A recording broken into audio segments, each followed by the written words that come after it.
Yeah, I'm lounging with my misfits. And we are live. What up, Misfits? This is your host, Nick Wiggins. And the tech guy, Dave. Falcon the Winter Soldier, episode 5 comes out this week. Now, this one's all about speculation. Who's going to get to the power broker first? Take it away, Nick. Yeah, there might have been probably a chance that Zemo and Sharon Carter might have met the power broker, but probably met him in a different way.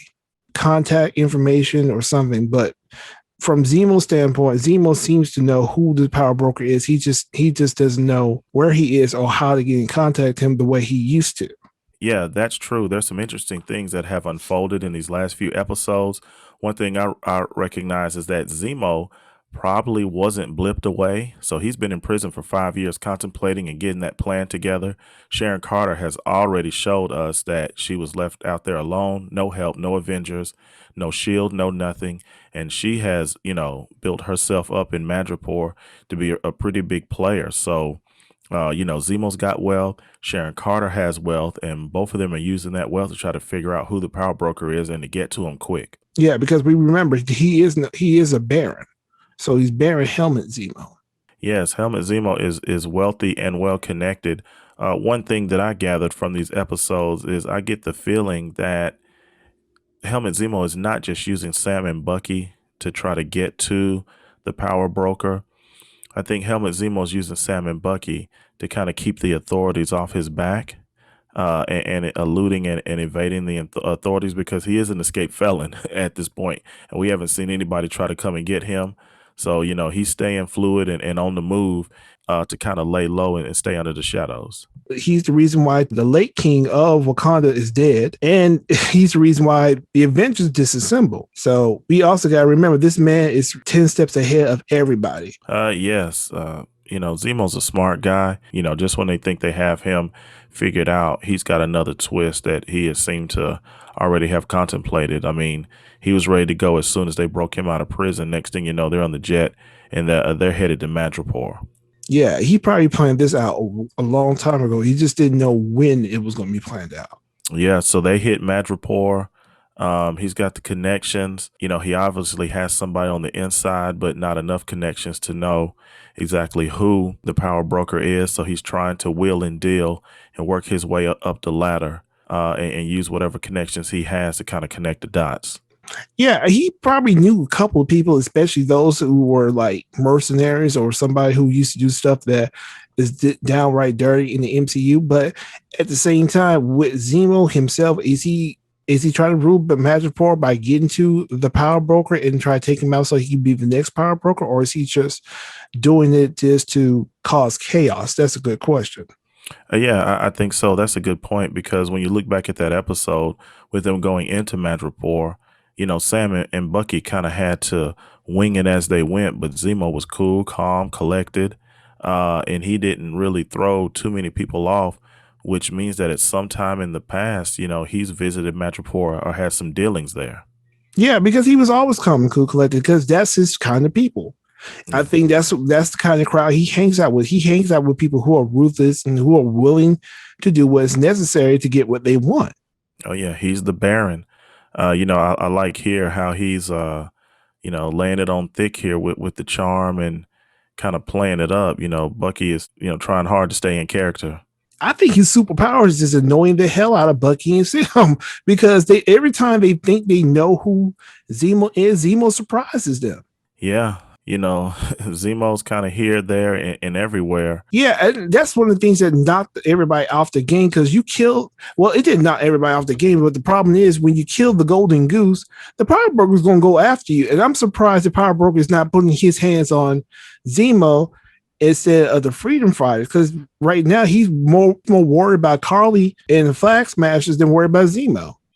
Yeah, that's a good point. Well, once he figures out that there's no more serum left, then yeah, the best move will be just take Karli or one of the other soldiers that are left, take their blood and start over. But he's gonna need a doctor or two to get that going. I'm sure he can find the right doctor, especially in Madripoor.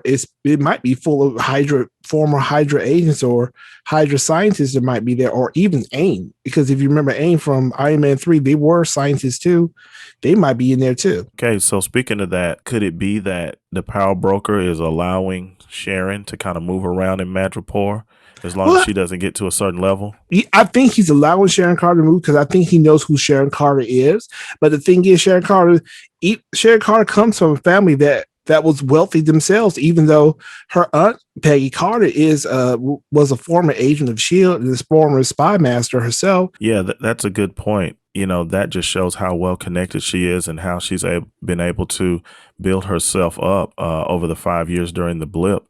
And, in that club scene where the Winter Soldier resurfaced, they were showing all kind of bad guys and people with guns. And Sharon Carter, she's well respected and able to move around like she needs to. And she was able to help them out when they needed it the most. To see her in action again, it was phenomenal.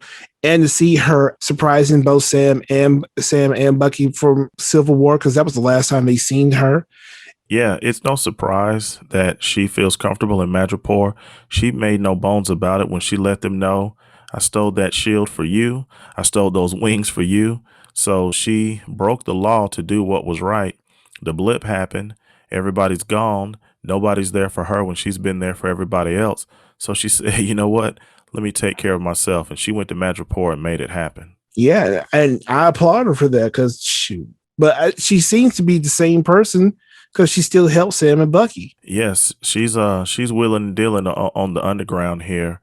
And despite, her wanting to take out Zemo, she once again, takes her trust in Sam and Bucky and the relationship that they had before the blip. And, she's sticking her neck out once again. And I feel like she probably knew the power broker and probably knew what the power broker wanted.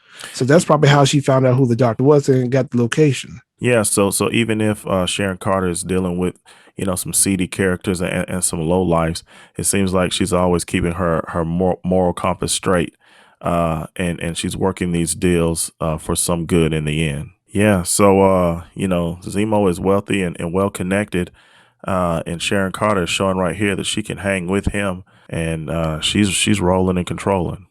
She just knows how to be in that highlight. She just knows how to adapt to the situation because she was, like I said, a former agent of S.H.I.E.L.D. and a former agent from the CIA. She knows how to adapt to whatever situation she's in. Yeah, so Sharon Carter here again is going to stick her neck out for Sam and Bucky.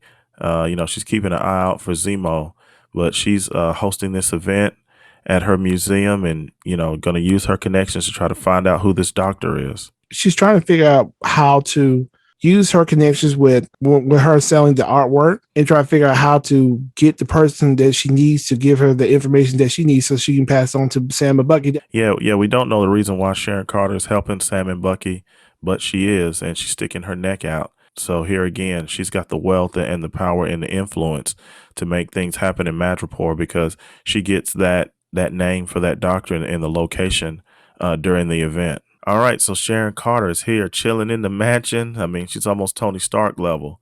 So on one side, we got Helmut Zemo, comes from old money, family's connected, lots of wealth. Family used to work for Hydra. And on the other side, who do we have? Other side, we have Agent Carter, who used to be, like I said, used to be agent of S.H.I.E.L.D. and used to be a CIA agent and comes from a wealthy family, the Carters, who were great spy masters and great agents, especially her great aunt, Peggy Carter, who used to be a former lover to Steve Rogers. Okay, so you got to call it, Nick. Who gets to the power broker first, Helmut Zemo or Sharon Carter? I think if I have to put it, it's going to be Zemo because I speculate that Zemo is the power broker.